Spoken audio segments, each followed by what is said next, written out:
ચલો બાળકો, સરસ મજાનો ગુલાબ બનાવી દો. સરસ. હવે તમારે એ કહેવાનું છે કે તમારા પાડોશમાં ઘર કોનું છે? બરાબર છે. તમારી બાજુમાં કોણ રહે? ચાલો વીરુભાઈ. હંસાબાની. તમારી બાજુમાં? બાપુજીની. તમારી બાજુમાં? ગીતાબા. સરસ. તમારી બાજુમાં કોણ રહે ભાઈ? વેજા બાપાની. માસી. કાકાની રહી છે.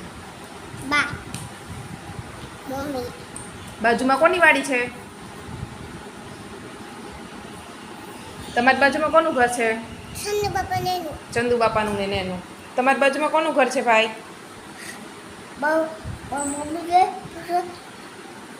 તમારા પાડોશમાં કોણ રહે? બાપા નહીં. ચાલો, તમારી બાજુમાં કોનું ઘર છે? અલ્પા કાકીનું છે ને? સરસ.